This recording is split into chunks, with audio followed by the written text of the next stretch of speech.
previously I had been posting, the text part onto Twitter and Facebook. Although the last couple of days I have not posted the text because I've just been busy and doing the videos. But what I'm going to do to keep it simple is I'm going to post the day text that I'm talking about on the video. I'm going to post it below in the comments of the video, or in the description, I should say, of each day text video, so that the day text itself is embedded with the video. And then when I post the link, like to Facebook or Twitter, I'll do the same thing. And I also post a link on the CWJA forum page.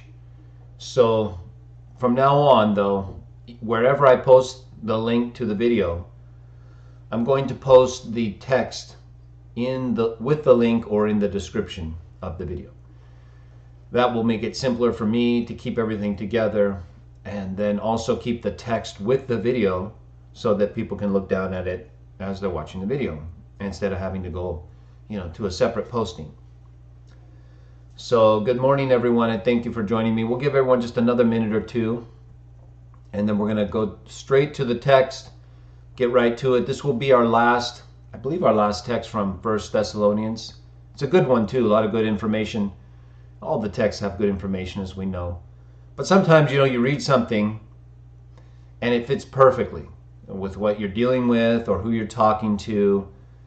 And so that's why it's good that you regularly consider all these things, and then you can pick from them what is going to benefit you the most at that time. Sometimes we read things and they don't directly apply because we're not dealing with that issue. So maybe another time, and then we'll remember the text that we read that talked about that issue. So either way, whether it applies or not, you should be able to find something of benefit. Okay, so I'm going to start here in just a moment, and then what I'll do is introduce the show. Sometimes when I clip the videos with the show, like yesterday, I'll clip a little bit of the pre-material if it relates to something and not just filler talk. But today I'll go ahead and clip it right at the start of the day text.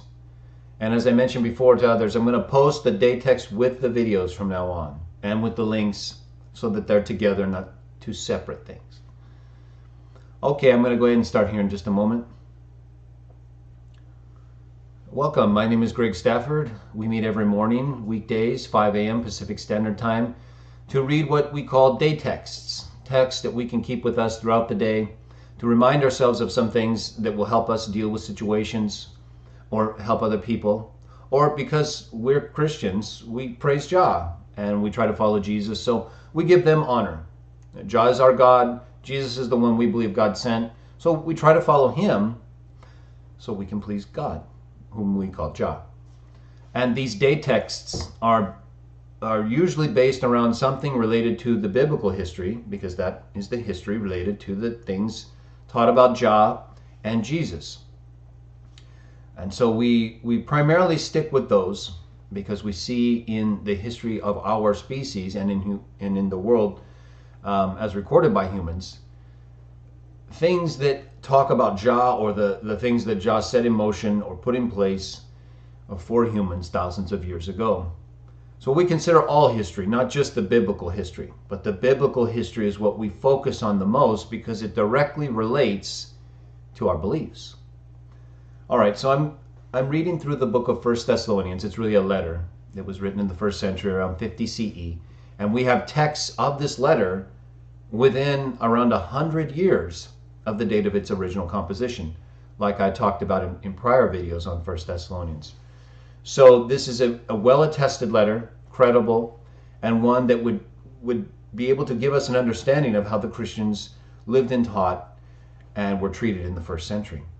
So I'm in chapter 5. I'm going to read 1 Thessalonians 5, 12 through 16, make a brief application, and then we'll be on our way.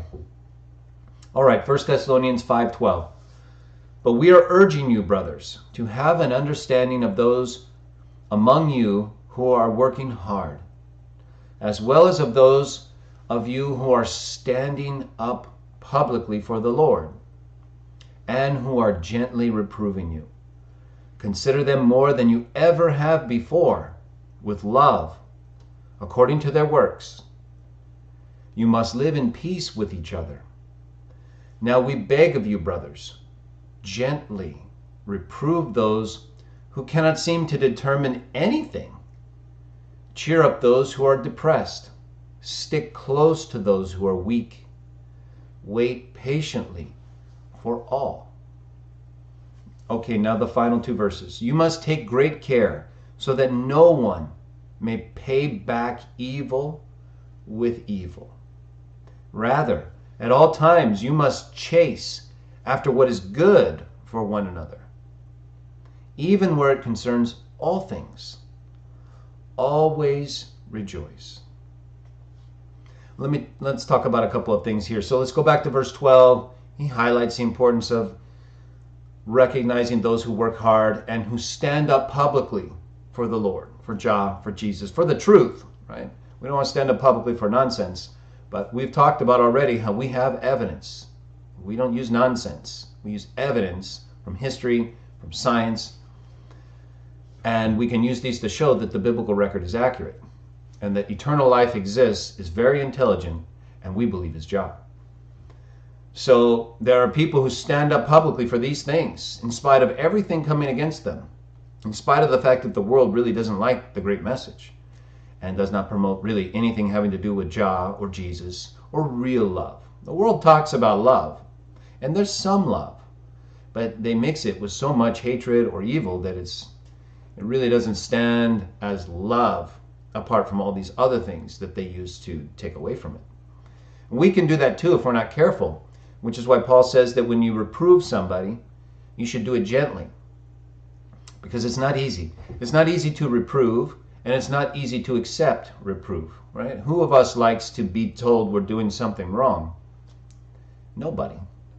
But if we do it gently, and we can try to show the person that we love them, that we just want to help, then maybe we can get them to do something more correctly. Again, this is not having to do with just telling other people what you think and what they should do and getting involved in people's lives.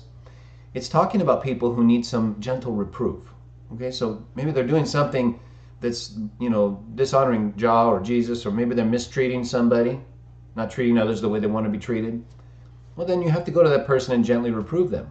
First, you go to yourself. You go yourself, right? Like Jesus said in Matthew 18. You go to the person, you talk to them. What's the problem? What can we work it out? You said this, I said that, so what can we do? Then if that person who maybe done something wrong to you and you're reproving doesn't listen, you take somebody else. You talk to them, you try to work it out. And then if they're not going to listen and they still don't want to work it out with you, even though they claim to be Christian and following Jesus, who says forgive, or you won't be forgiven. Then you take everybody, the whole congregation or your family, to them and say, listen, we're really trying to work this out. What can we do? You said this, I said that, and you try it again. And then if they don't want to talk to you and people don't want to listen to your reproof, let them be. You can't change everybody, nor should you try. You should just try to be the best you can be, help people who want to be helped, and praise God. You do those things, you'll be much happier in life than trying to change everybody around you to fit what you like. Now, a couple more things and then we'll wrap it up. In verse 14, he says, gently reprove. But then he says, those who cannot seem to determine anything. That's a little, I don't want to say strange, but let's think of it this way. So we know he doesn't mean people who can't determine anything at all, right? Like what shoes to wear or what sandals, or he's using an all-encompassing expression with many exceptions, because that's how the Bible often speaks.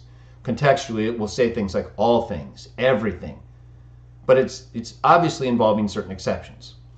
Like when it says all things will be submitted to the Son, and then Paul specifically mentions the Father as an exception. Or when we hear that Jesus is the one through whom all things were made, right after it calls him the firstborn, showing that he's the exception. He's the first one made through whom everything else was made. Hence, they're not the firstborn, he is. The Bible talks this way a lot. And so here it does the same thing. They gently reprove people who cannot determine anything. So we know people can determine things. What he's talking about is they never seem to figure out the answer to their question. Remember, I've talked about how people who want to argue about the Trinity, they spend all their time arguing about metaphysics. Metaphysics is spirit, non-physical. They'll spend their whole time arguing about those things that they know the least about. And that's why they never determine anything. They never come to the conclusion that, yes, okay, Jesus is the firstborn, or no, he's not the firstborn, and then go with it. They just stay in this mode of arguing and debating, and they never determine anything. You could go to them 10 years from now. They'll still be arguing over the same question, one that I think is actually answered very explicitly in the Bible, right? It's not one that we really even need to ask. They just don't believe it, and so they keep debating the question themselves. Those kind of people, you should gently reprove. And if they don't want to listen, and they just want to keep arguing and not figuring out anything to teach and actually proclaim, right? You can't teach something if you're not able to determine what it is. So you're never going to find these people who argue about the Trinity publicly proclaiming things other than their hatred for the Trinity or the teachings associated with it. I highly recommend you stay far away from those people. In fact, I gave a show the week or so ago on love, the Saturday show. And in my comments, I had a person from my past, the only thing he wanted to talk about was Sharp's rule. A Greek grammatical rule that really has nothing to do with changing anything when it comes to who Jesus is. Because whether he's called God or not, it's the same for us, because he's representing the Father. That's all he brought up. That's all he was concerned about, was whether I was going to release a book that would further this debate about a Greek grammatical rule that I've already talked a lot about and that I've already explained really doesn't make any difference at the end of the day. That's all they care about. They can't determine anything. You could tell them the answer and they'll still argue about it. So gently try to reprove them, but move past that. If you see, they're just not listening and they don't want to determine anything, move on to the others Paul talks about in verse 14. Cheer up those who are depressed. Stick close to those who are weak. Those are the people who really need your help. The people who are weak and they want to do more, but they've lost confidence or they're insecure, but they're willing. They're trying. They're not just stuck in this never-ending debate over what to do. They just need some more motivation, some encouragement, and love. And if we can give that to the right people, then we will stimulate a genuine desire to do good versus constantly get involved in debates. And so let's wrap this up here. Verse 15, he says, take great care. Don't pay evil back with evil. Very hard to do, because when we have something done wrong to us, we naturally think of responding or dealing with that person. And to some extent, maybe we have to. But just try not to make it evil. You can still deal with a person who's being evil to you and defend yourself and even be proactive in defending yourself without it being evil. There's a way to respond. There's a way to be defensive and even attack appropriately if you're being attacked without it being evil, without having to do things that the other person is doing that you're taking issue with, right? Because see, if you give back evil for evil, what have you really done?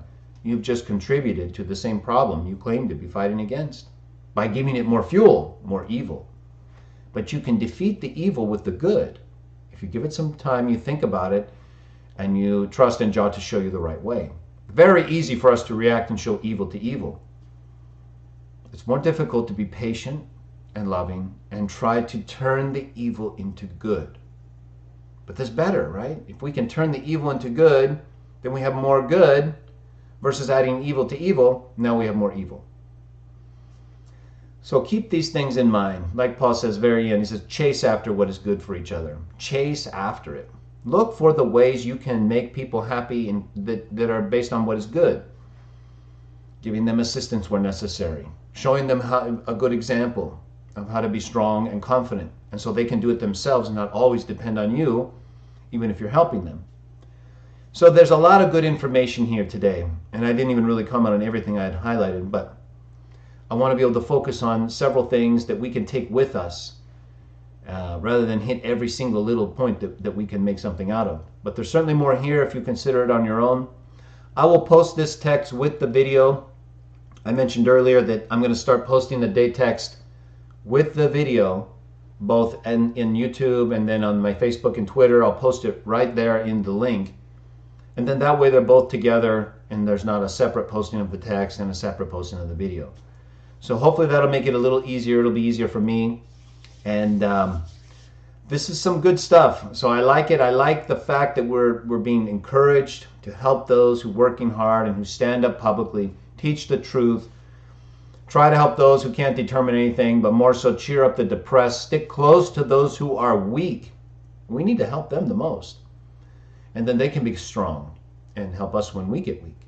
So think of these things, keep them with you, and like Paul says at the final verse in verse 16, always rejoice. And I will just add, praise Jah in Jesus' name. I'll see you tomorrow, 5 a.m. for another day text. We should be right at the point where we're going to start 2 Thessalonians. So we'll see what it has to say about these many things in the first century that we're being taught.